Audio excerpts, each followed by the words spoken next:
Mayor, would you like to begin? Yes, please. Good evening. This is the meeting of the Borough of Highlands Mayor and Council regular meeting on Wednesday, February 5th, 2025. Notice requirements provided for in the Open Public Meeting Act have been satisfied. Notice of this meeting was properly given by transmission to the Asbury Park Press and the Two River Times, and by posting at the Borough of Highlands Municipal Building and filing with the Borough Clerk, all on January 1st, 2025. Items listed on the agenda are subject to change. Please stand for the Pledge of Allegiance. I pledge allegiance to the flag of the United States of America and to the republic for which it stands, one nation, under God, indivisible, with liberty and justice for all. I will now do roll call. Councilmember Cervantes. Here. Councilmember Schlack. Here. Councilmember Melnick. Council President Olszewski. Here. Mayor Brulan. Here. First, we have approval of minutes, January 15, 2025, meeting minutes. I'll offer. I'll second. Councilmember Cervantes. Yes. Councilmember Schlack. Yes. Council President Olszewski. Yes. Mayor Brulan. Yes. Motion carries to approve January 15, 2025 meeting minutes. Next, we have January 15, 2025 executive session minutes. I'll offer. I'll second it. Councilmember Cervantes. Yes. Councilmember Schlack. Yes. Council President Olszewski. Yes. Mayor Brulan. Yes. Motion carries to approve January 15, 2025 executive session minutes. Next, we have a public hearing on proposed ordinance O-2501, amending Chapter 4, Licensing General, Section 4-18, Cannabis Retailer License, Subsection 4-18.7, Hours of Operation. I will open the public hearing. Does anyone have any comments on this ordinance? I will let you know that we were changing the times because at the time the cannabis operator first got their planning board, land use board approvals, the church was operating as a church. It has since been sold to a private entity and it no longer operates as a church. Therefore, the hours can be changed. They will also need to go and get site plan approval to go back to the land use board because the hours of operation were one of the conditions set upon their site plan approval. So if anyone has any questions regarding this? Okay, then I will close the public hearing and I will offer this resolution. I will second. Councilmember Cervantes. Yes. Councilmember Schlack. Yes. Council President Olszewski. Yes. Mayor Brulan. Yes. Motion carries. O-2501 passed on second and final reading. Next, we have Resolution R-25-052, authorizing and providing for the issuance and sale of $14,385,000 bond anticipation notes of the Borough of Highlands in the County of Monmouth, New Jersey, to the Monmouth County Improvement Authority and determining various matters in connection therewith. Mr. Michelle, could you briefly explain what this resolution does? Sure. When we bond for projects, what we do is they're called bond anticipation notes. And when we go to the County Improvement Authority, us and other municipalities pull all of our different bonds and whatnot to the county. So the county goes out and gets a much better interest rate for basically all the other municipalities that are participating in it. We've done this a couple of other times in the last few years too, and the interest rates are a lot lower than if we did it ourselves. Very good. Thank you so much. With that, I will offer this resolution. I'll second. Councilmember Cervantes. Yes. Councilmember Schlack. Yes. Council President Olszewski. Yes. Mayor Brulan. Yes. Motion carries to adopt Resolution R-25-052. Next, we have consent agenda. Mayor, would you like me to read the resolutions by title? Yes, please. R-25-053, approving request for a waiver of alcohol ban for community center rental. R-25-054, amending Resolution 25-040 entitled Approving 2025 Events on Various Borough Properties. R-25-055, authorizing refund of tax overpayments. R-25-056, appointing an alternate municipal prosecutor. R-25-057, appointing green team members. R-25-058, authorizing the County of Monmouth Mosquito Control Division to conduct aerial mosquito control operations within the Borough of Highlands. R-25-059, authorizing payment of bills. I will offer the consent agenda. I'll second. Councilmember Cervantes? Yes. Councilmember Chua? Yes. Council President Chesky? Yes. Mayor Bruin? Yes. Motion carries to adopt resolutions R-25-053 through R-25-059. Next, we have other business, plan declaration, plant concept plan, design, and public discussion. Okay. Before we get into the public discussion, I don't know how familiar everyone is with focus groups, but this is kind of what we're going to be doing. It's qualitative in nature, and it's an interactive discussion regarding the plant. I just have a little short something that I'd like to read out. It's a lot of people, some people don't know anything about the plant, other people know a lot about the plant, some know it exists, and they have no idea anything that they do. So our clammers pretty much harvest about 100,000 clams a day. It's a 365 operation, and they're never closed. Some things that people should know is that clams may be harvested for human consumption in special restricted waters under a special permits program. So clams harvested from waters classified as special restricted must undergo purifications prior to sale for human consumption. This purification treatment may be through the depuration process or the relay process. At J.T. White, it's the depuration process. Both processes provide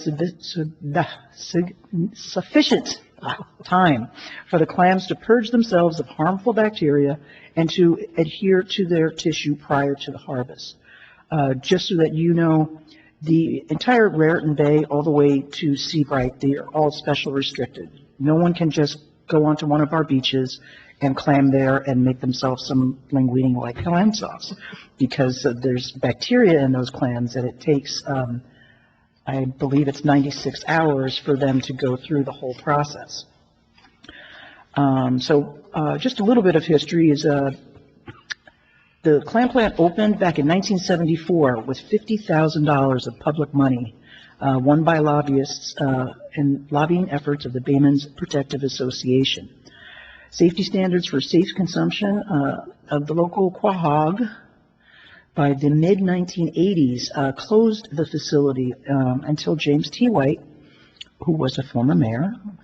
He was a clam digger, school teacher, PBA president. He became mayor of Highlands, and in 1989, he won a $1.3 million grant from the Port Authority of New York and New Jersey to revitalize the clam industry here.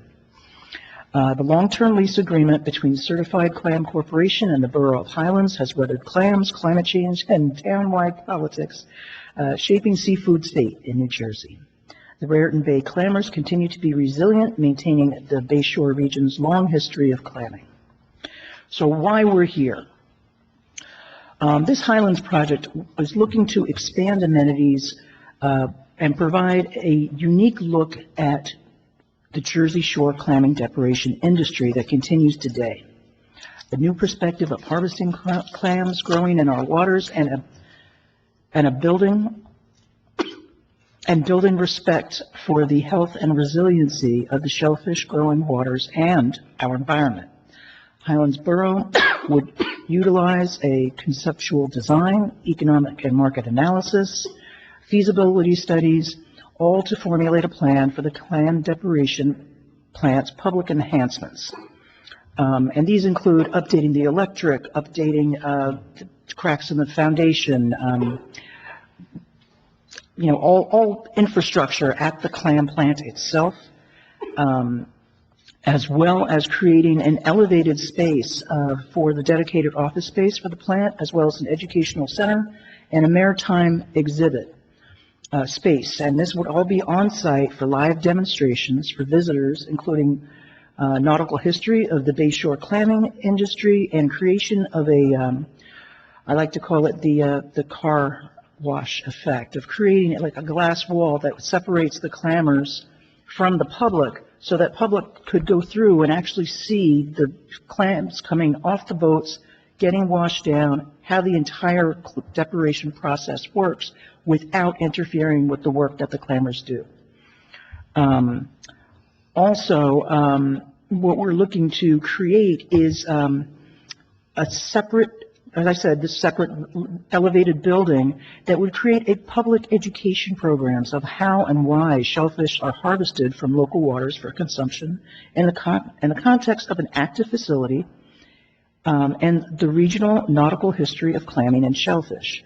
To witness the process in an interactive clam depuration facility is amazing, and we want to share it with everyone in the region.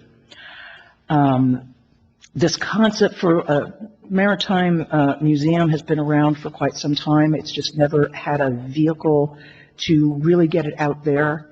I'd like to thank Kathleen Shaw, who is our CRS coordinator, who wrote the grant that is paying for this study.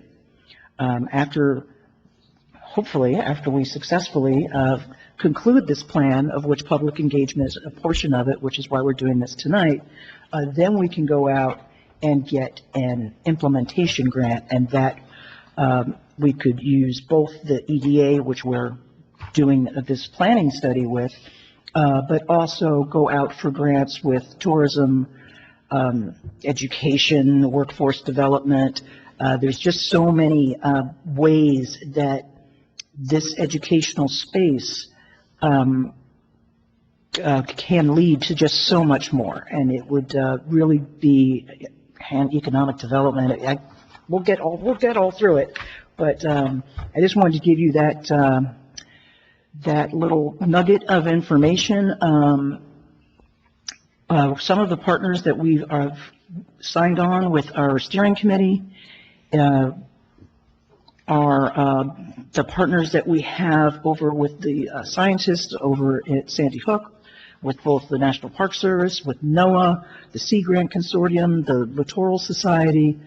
We also have gotten a really great interest from our friends at Henry Hudson Regional School, at MAST, Brookdale Community College, Monmouth University, and Rutgers University as well, along with the council and residents. We feel it's a good mix of interested parties. So a lot of the folks over on Sandy Hook, with all of the different alphabet soup of organizations there, they have their offices there, but not all of them have a spot where they could give a demonstration or give an educational component to why mussels and oysters purify waters better than other shellfish do. So this would give them a space with ample parking that would really make it very interesting for school trips, for a number of things, just everyday people learning about what it is that the Baymen do here and why it's so important to our community and to our region for them to continue in updated facilities and have this really cool educational component that shows off our history and keeps that word going. So, without further ado, does anyone have questions from the table before I jump down? Vehicles, go ahead. Samples? No, I did not bring any plan.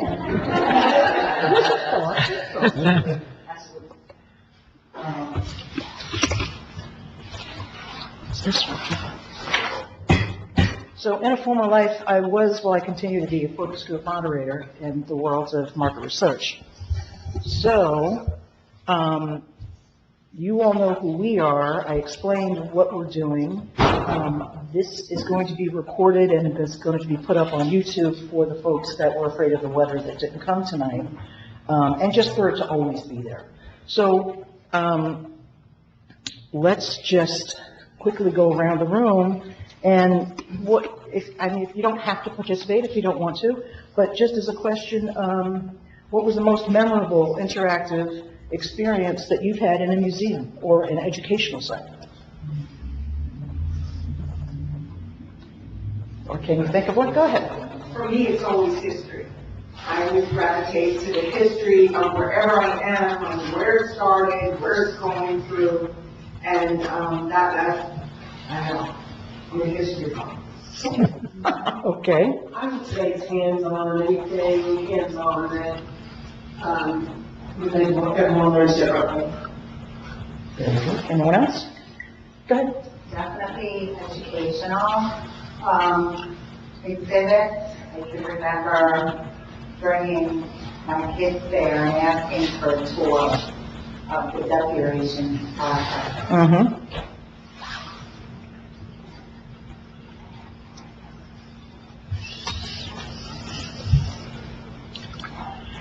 It's very interesting. Yeah. Anyone else?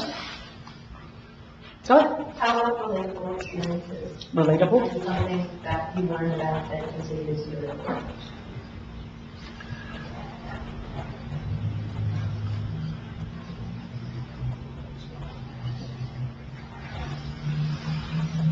Okay. I'll throw out simulation where it's possible. Very nice.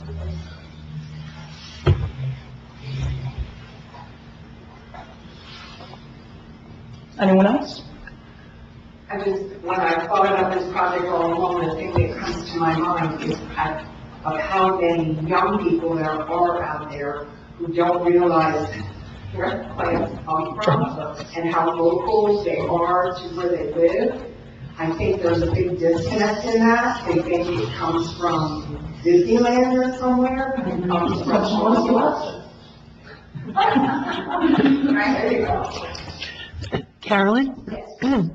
Don't, the clammers supply most of the clams sold in New York City, in the region, to the restaurants? In the region, sure. Yeah, yeah. I mean, it's, Is there another plant around you? There's one in Seabright. It just opened in the 90s. But for a long time, it was just JT White.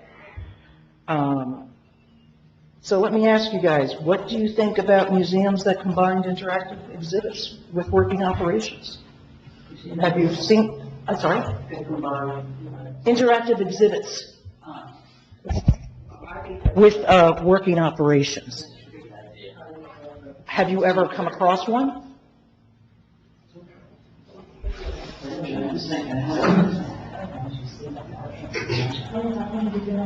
Liberty Science Center has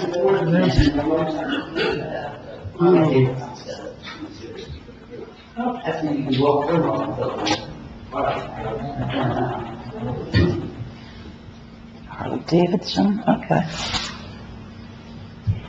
So this is a general, we like this idea a lot. Okay. Okay. So you mentioned Harley Davidson. Has anyone ever been to something like that before? Uh-huh. You can walk through, you can walk through with cyclops that's being made. It's made in one day. Wow. Each one gets made individually in one day. Okay. And you can walk through and watch the whole process. And yes? There is a famous museum down in Tuckerton. Yes, Tuckerton. A handful that if anyone wants to go. Where is that? Chucky. Little Lake Harbor, is it, down there? What is it?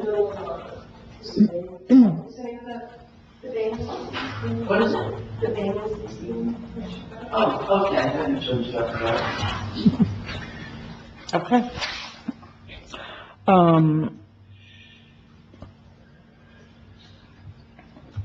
Now, how would you think that this idea would either enhance or distract from your museum experience of watching what's going on? Do you think it would distract in any way? So you only think it would enhance it? Okay. So again, I went through all of the improvements that you're thinking, the glass wall to watch it, the separate office space that the Clammers really need to get out of their temporary trailers there, and also the whole storage issue.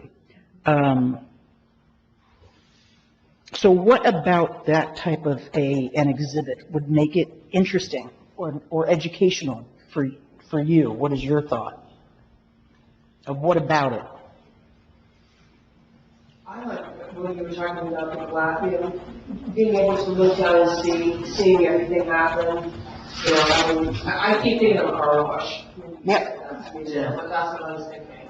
But I also think if you want to target children, you have some type of a short 3 to 5 minute video, clamming clam, or whatever, just what happens, it's a bad name. The marketing would get better. But, there's a lot you can do.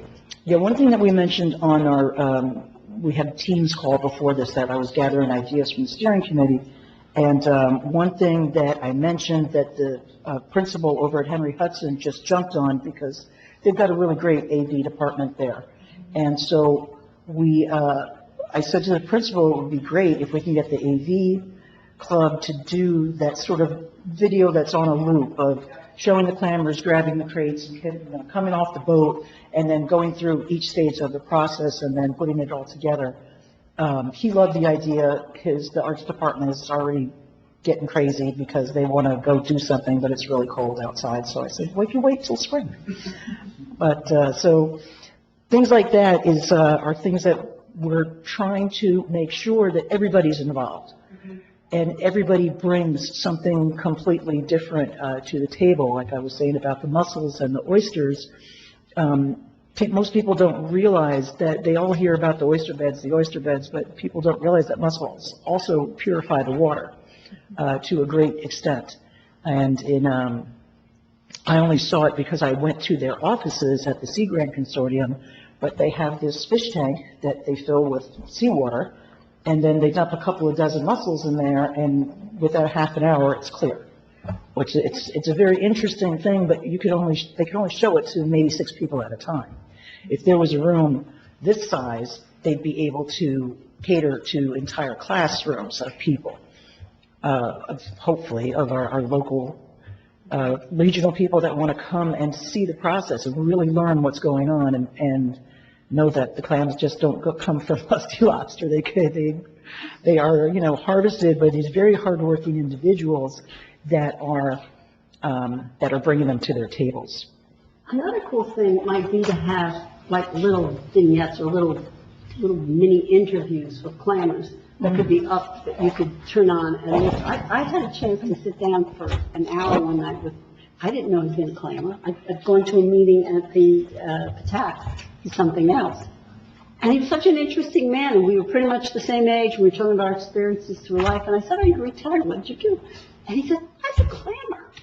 And here was a clammer totally involved in the world, the same world I grew up in, pretty much. And, it would be interesting because we have no clue, really. So I think, Carolyn, having a film, a video of the clammers actually working clamming. Sure. Yeah, I mean, Yeah. I've seen them outside. Our house is right on the water. This is in the summertime. They work so hard. I can't believe it. With the rakes and going, and it's just, it's hard work. And they're out, sleep. They'll be out tomorrow morning, even in the storm, I'm sure. Okay, absolutely. We could have Russ take us out on a boat and, get film it, and it could be fun. Okay. What are the intentions of the mussels and the oysters? Is there any aquaculture intention there? Or? Yes. Because we only harvest hard clams. Yes. And for our operation, it only makes sense to harvest. Right. I just want to know what the path would be. No, I mention that as only as something that they teach there. Okay. It's nothing that, 100% education. And also, to explain to people why when you have your, it's the primary highlight will be on the clamming industry, but it would also be, there is a reason why there are catch laws for all fish. And why they have to be a certain size, and why there's different rules for different things. Like I had my first crabbing experience this past summer, but you don't need a license. There's no yield minimums rather, because they're just so prevalent. But that's about the only thing that you don't need a license to fish for. So explaining the reason, the how and the why is really what this is going to be about. So in a little bit of it'll be some of the maritime history. A lot of the educational component is going to be on, everything that's in the bay. And that's what we're trying to get to. Yes?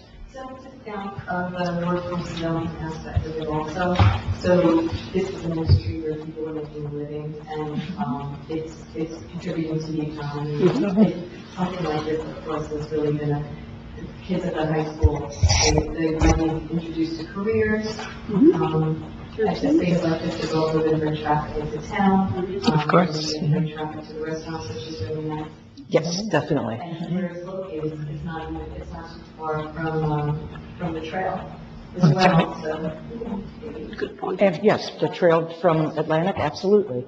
And, we have marinas here where you could rent a boat for a day and go clam, well, maybe not clamming, but you could rent a boat for a day because now you just learned about all of this stuff. Let's get out on a boat and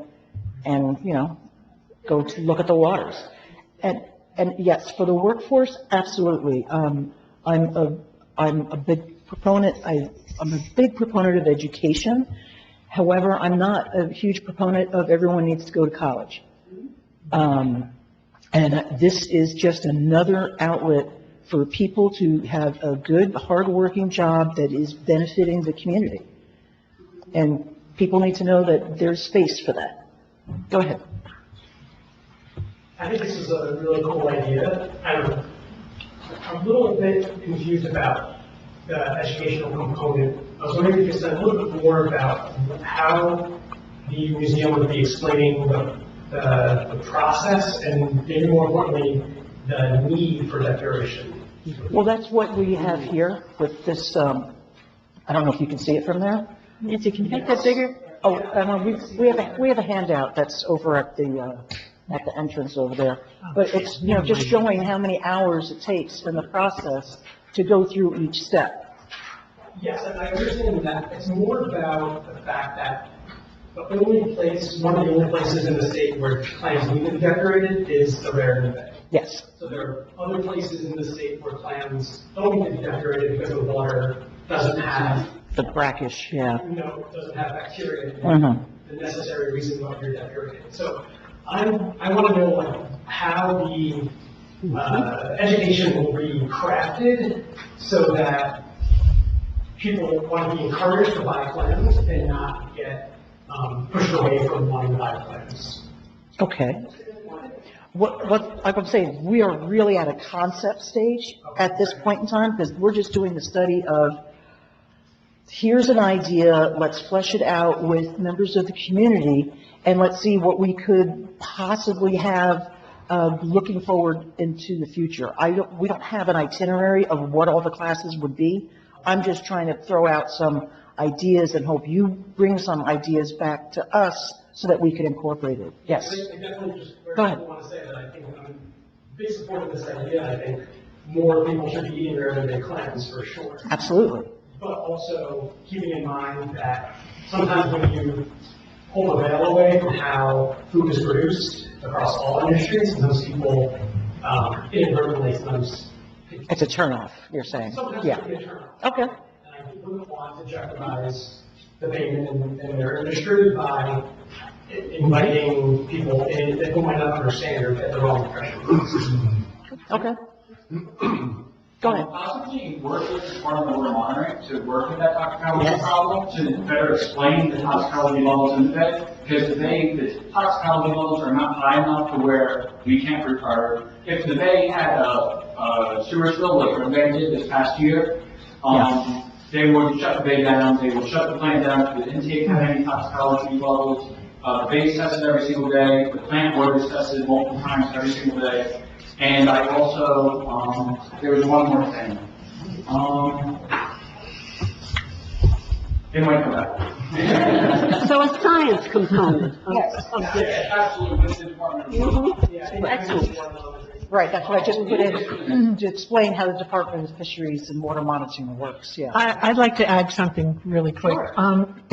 The reason for the purification needed is all those industries that are along the Raritan River, also up the Hudson. if you go over the Driscoll Bridge and you're going south, that whole area it used to be green, a pool of green there. So that's one of the reasons, but that is a long, long time ago. And the levels, like this gentleman said, have, gone down considerably. So that's one of the reasons why that's necessary. Absolutely. Yeah. Absolutely. Yeah, go ahead. Just another thing to remember to assure the public that the claims are clean. Yeah. Is that the claims down south, they don't show any toxicology levels, but we are daily testing our claims. So Right. Those claims go through a 48-hour process, they come out clean, and it's insured by the state. If anything, you get your money back. Kathy? You were saying? You had your hand up?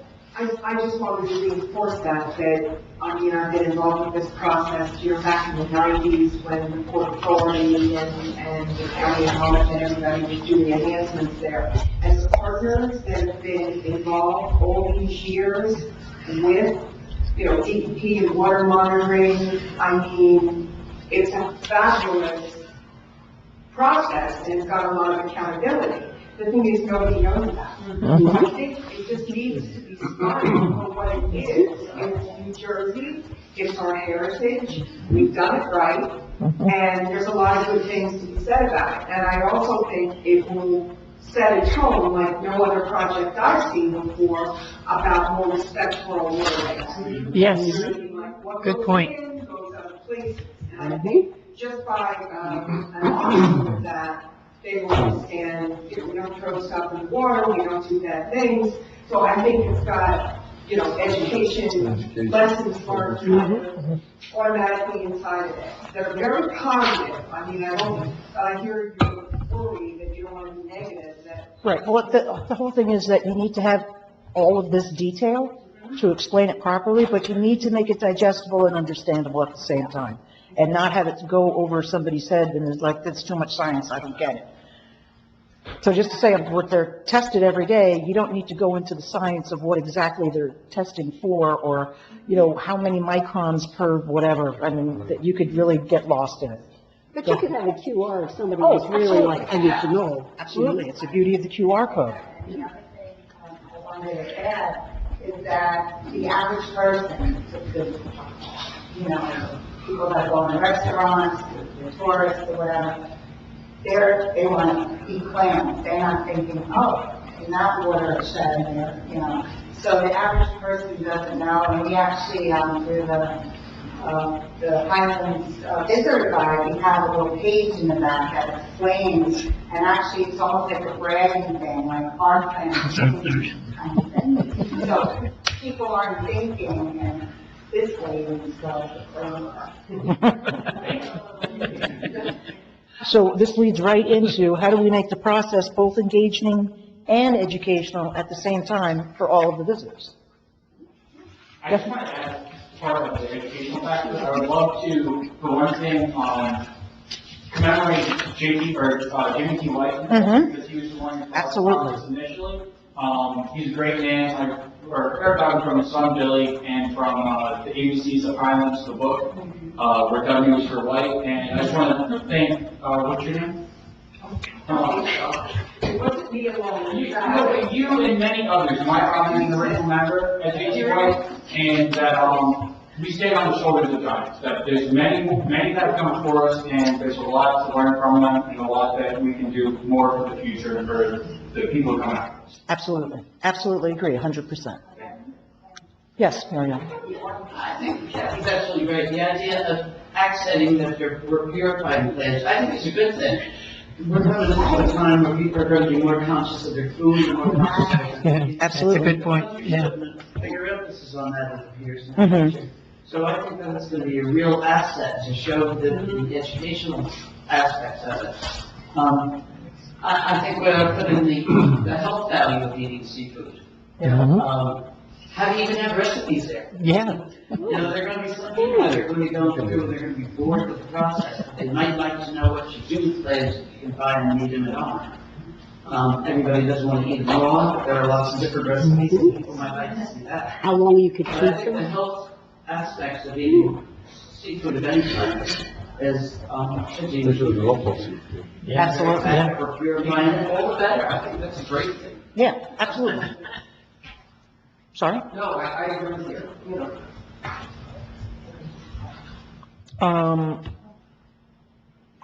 How would interactive elements such as like touch screens, we touched a little bit on videos, live commentary, how do you feel that those things would improve the experience?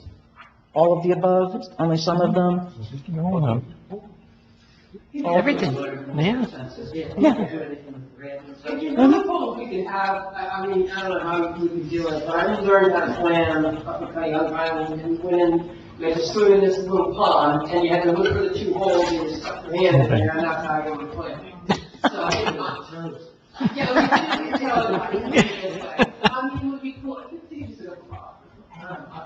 I don't know how you do that, we don't have water, but it would be cool. Could be a little video. It could be a video, yeah, absolutely. Or even like they used to have it, I don't know if they still have it at NOAA, where they have like a table. They have them at many museums, where there's a table and the clams are hanging out in there, and you could just go and grab one. Sorry? Like a touch tank. Absolutely, touch tank, I'll put that in there.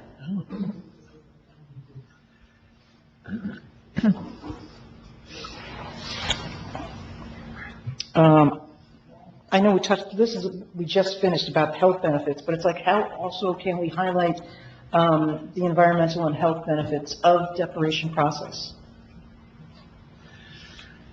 I mean, this is where I would turn to folks like the biologists at NOAA, the Sea Grant Consortium, the Littoral Society. The Littoral Society has actually played a great part in our winning a grant from the Department of Defense to put a living shoreline over at Veterans Park. So that was with fresh planting and using mussels, because people aren't going to go for mussels like they'll go for oysters, so they could just be in there. Yes? I think you could make a point that, like, since the 1970s, with the Clean Water Act, the water in Raritan Bay, the water quality has improved markedly. Yeah. Leaps and bounds away. There are people in this room who probably lived that experience rather than I did, right? But I think it's also probably important to point out that there's still more work to be done in the Bay. Someone mentioned from the council members about areas north of us that have a legacy of pollution, and that pollution is still in existence and is still getting produced. So I think you can't shy away from that while also talking about declaration, right? So incorporating a way that you are teaching the public about the progress that has been made, but also saying there's more work to be done. In the interim, let's use these billions of resources, all these clams. We found a solution to deal with this problem, declaration, and let's do that while we're also helping our market. Absolutely. And want to add anything to that?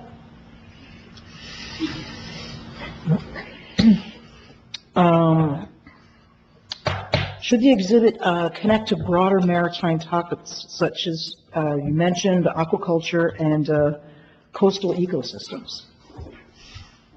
Yes. Any particular way, or just for that to be part of what? Again, there's no firm, we're doing concepts of what things we should be talking about. Importance of estuaries, I think. Estuaries, The people out in the estuary. And you could get into other issues too with the rooms as well.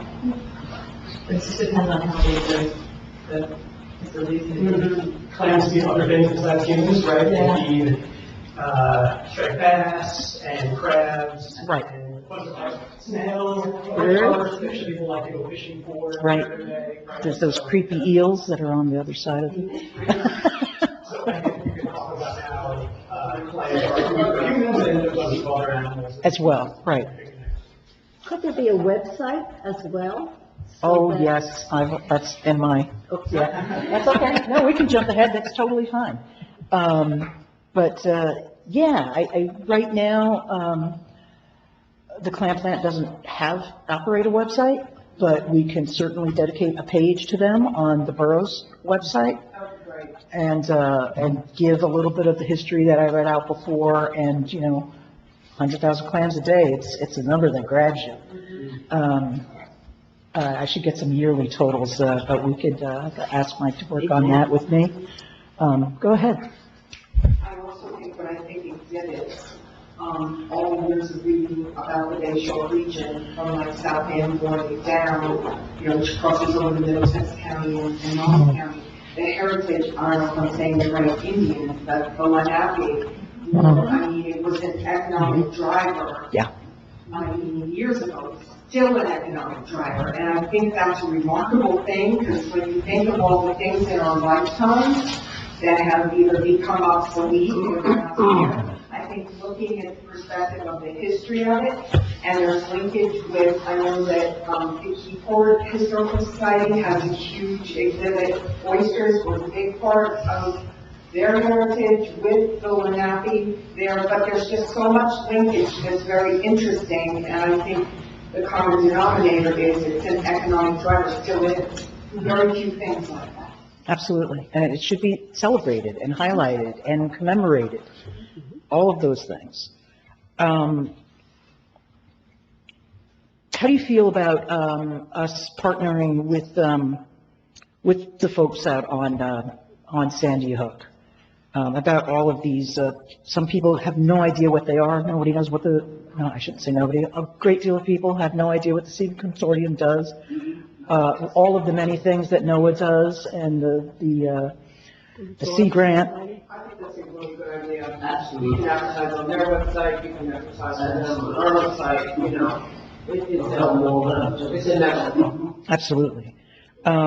So we've been talking about a lot of the things that we could be doing, and so even though we went a little bit out of order, we've just did this entire section already. How can we make the clam plant exhibit accessible and engaging for all visitors? As I mentioned, this is going to be an elevated building with probably 2 floors, one dedicated to the clam plant offices and storage space and any other thing that they would need. And then another level would be for the museum/educational component. It would have obviously an elevator because it has to be ADA compliant. Parking. So, sorry? Parking. Parking underneath, yeah, of course.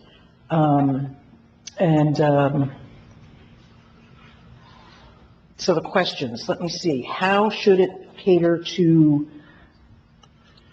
children, families, or those with limited knowledge of maritime industries? Like, take those as 3 separate components for this, for the educational component towards it. I had mentioned buses of children coming to, learn about what's going on in Raritan Bay and learn about all of these things that we've already discussed. People could bring their families, do a walkthrough, do the walkthrough yourself, self-guided tour.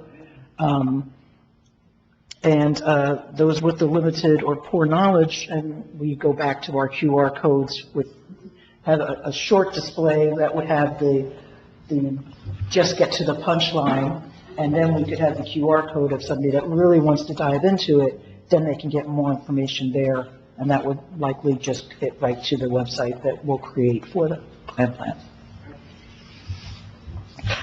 Well, this is where I also like a partnership with organizations out on the hook. Because if I want to have a class trip, and I'm medicine, Yeah. and I want to come down, this is not going to take 3 hours, right? Right. It's going to take, 45 minutes or so, then I can do something else. So Right. It gives them more of an educational component.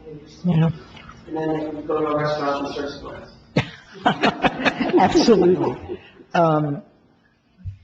And how about like I had mentioned with Henry Hudson and them doing the videos, the AV department, how do we work those other local educational facilities into the equation with Brookdale or with Rutgers or Blaustein, Monmouth U, all of those other places? How are you envisioning that those partners would work with this fabled maritime museum with interactive exhibits?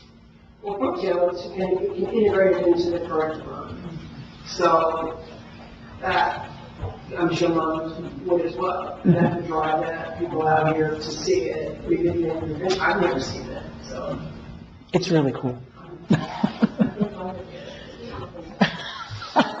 Also, I think there are some creative teachers at Hudson. I Mhm. think there are creative teachers at the elementary school too. Oh, absolutely.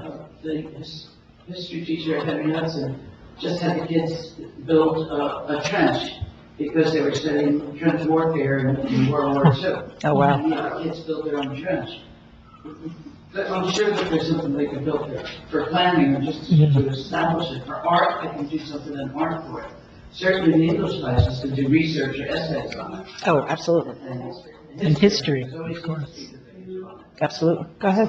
Mr. Lynch, who's been a science teacher at Hudson for a very long time, Mhm. always took my kids over to the hut and did experiments, you know, baby killing or whatever the fish is out there, all kinds of experiments where they had to like watch them grow, and just a bunch of different science projects, and that's always been something that, you know, consider definitely educational partnership out there Okay. and schools.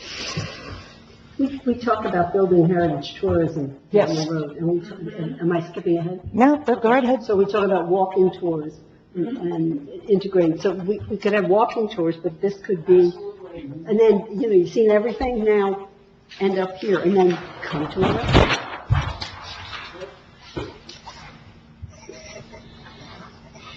What kind of takeaways should a visitor have after coming to visit the plant, seeing everybody in action, and then going through these exhibits? Go ahead. It's some of the freshest food that you can find. Sorry? Some of the freshest food that you can find. As it's only 48 hours since it was in the water and it's right from the top. It's sustainable. Right, you don't have to feed it, you don't have to give it water. Yeah, the population's managed well by the state and the baby to assess the population. You could have free recipe cards at the cookie class. Just another QR code. And working waterfronts are important parts of Bayshore economies. Learn about the different types of clams, too.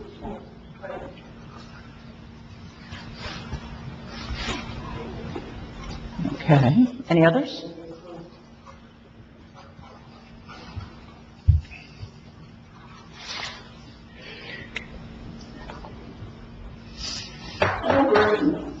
Like to plant shells into the ecology, into recycling, into that kind of thing. So many studies have been done. The Littoral Society does that.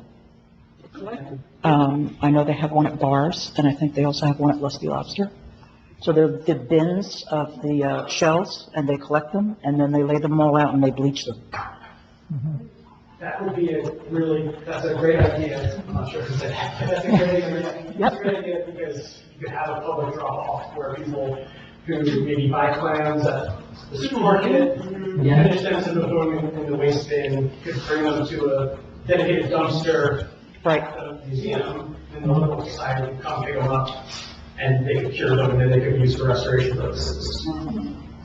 So that way, you know, you're driving traffic to the museum. Absolutely. People just go in there once a month, drop off some clams, or after Christmas Eve, right, or something, but at least it gets people reminded that, oh, this is the thing, this is the museum I want to visit. And if there's like rotational activities every quarter or something, you have people attend.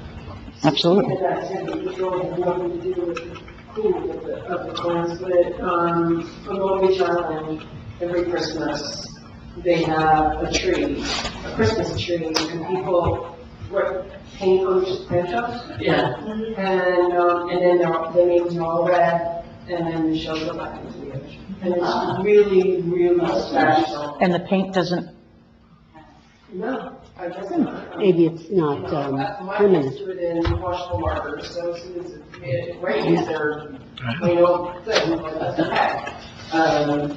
But there were thousands of them this year. No, that's awesome. A lot, yeah, we'll get some something. Okay, there you go. Go ahead. So it's funny, I was gonna say something similar. A friend made me a whole bunch of oyster Christmas ornaments. They're beautiful, nautical Christmas ornaments. And actually, she gets the shells from one of our Department of Public Works. Sends all the oyster shells from the restaurants and whatnot, and she makes these. So I was thinking about what someone said, when you're visiting the plant, and on the school bus trip, obviously, the kids, they're not gonna take them to a restaurant, but, if there was obviously, there'll probably be some kind of grounds or picnic areas where they could bring a lunch, or even, like you said, sometimes an activity, where maybe they make those Christmas ornaments, so it's extending their stay. That's And, that brings the heart into it. So. Nice. Very nice. Anyone else on that?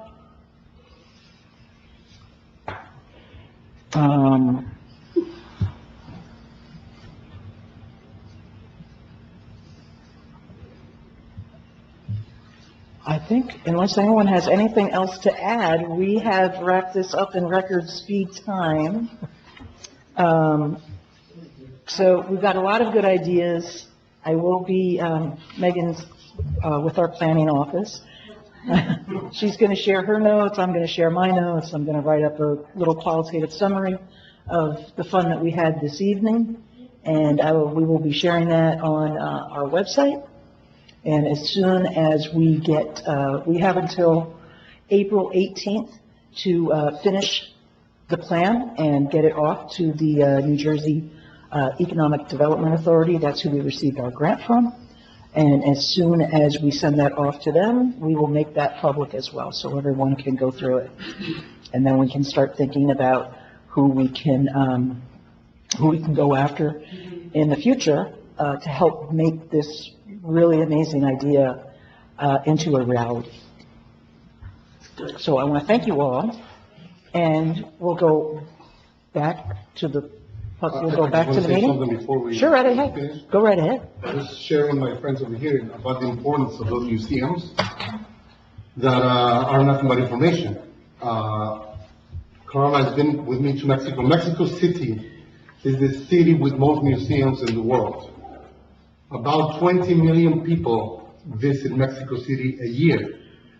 And all I can tell you is that sharing history, past, information, legacy, highlands. Everybody talks about clams, the water, the beach, beautiful. So legacy, very important information about who Highlands is, all about the people that live in town. Sharing that with a lot of people that will come to visit to see the museum. I come from that city of 20 million people a year and the most museums in the world. So it's about that, it's about feeling good about it. I'm very excited about this. That's why I want to say. One other thing, you two gentlemen here, you're clammers? I'm not sure. I work at Rutgers University at the Haskell. Oh, okay. But you are. Okay, you've heard of the Highlands Roar on the River in May, and I have heard some people talk that some of the clammers would like to be in a race, and it would be on Saturday afternoon, Carla, I guess. So if you know anybody or any of your colleagues that are interested, I'm sure some of you say my boat's faster than your boat and all about the yards. I love that. It would be a idea. fantastic thing to do. Perfect idea. All right. Okay. On Saturday, this year, and garden. Okay. So Jay Cosgrove, Okay. president of the Highlands City Council, how we got him to agree to, if he wants clammers. Yeah, after the skips. Yeah, Very after the nice. skips on Saturday. I thought you'd be a widespread. Be some flood, some middle, back, back, and a couple letters there. Yes. Okay. Yeah. Hang on. Okay, well, we're still in the public meeting, so unless you've got something to say on this, okay, go ahead. One last comment, listening to everything I want to do, the Bay Island Central Business District redevelopment area that I'm working on, because I work on the floodplain management. And that area, the plan, the development plan was updated to be in compliance with our floodplain requirements. And we also changed the uses to artisan uses, which is, I think, an innovative way of small producers, small manufacturers, when they got a certain percentage in retail, we're going to be inviting them here with our mixed use, residential living, and commercial businesses. And I think there's a lot of energy. We've got the, creme decoration facility, and I just think it builds a nautical transit village environment that we've been kind of dreaming of for like decades. And I think it sets it up, for them to intersect and kind of feed off of one another. So I just, we were, focusing on the plant, but Bay Island was only a few blocks away. Exactly. There's a lot of energy, for those two things to be growing into, to make Highland such a destination. And while people are leaving the state of New Jersey, I'm not there, because I don't know if I'm completely accurate, but I know they're leaving, in a number, and they're the state, and they're leaving Monmouth County in the state, and they're leaving Monmouth County to go other places. But Highland showed up with 16% increase for people coming here. So we're already moving against, what's happening in the county and the state, and I think that's happening for a reason. Absolutely. It's a very unique place to live, work, and Play. Yep. Yes. So I know that it was all on your bucket list to participate in a focus group, and I would like to thank you for participating in this You one. should all give yourself. Yeah, give yourself a round of applause. Very good. And now I think it's time, unless anyone else has any other questions, to go to public portion? Okay. Individuals wishing to address the council shall be recognized by the presiding officer and shall give their name, address, and the group, if any, they represent.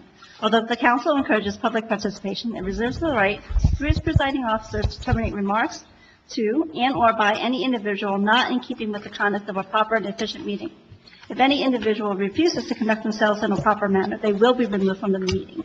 The council will not, during the public portion of this meeting, discuss matters involving employment, appointment, termination of employment, negotiations, terms and conditions of employment, evaluation of the performance of, promotion or discipline of any specific or prospective or current employee. There's a 3-minute time limit for your comments. Does anyone have any final comments before we adjourn for the evening? Go ahead.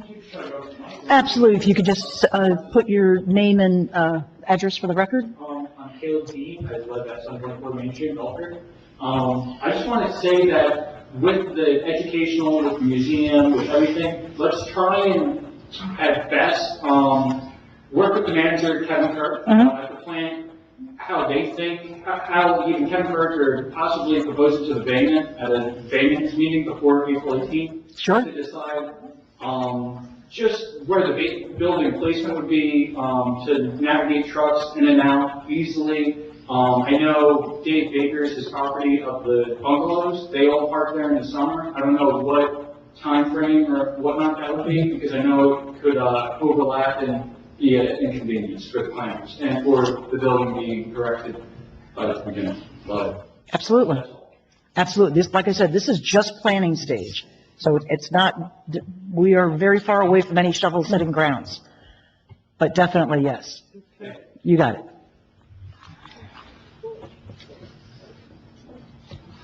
Anyone else? And then I will close the public portion and motion to adjourn. I'll second. All in favor? Aye. Thank you. Meeting adjourned at Meeting I've been to. 8 o'clock. That was fun.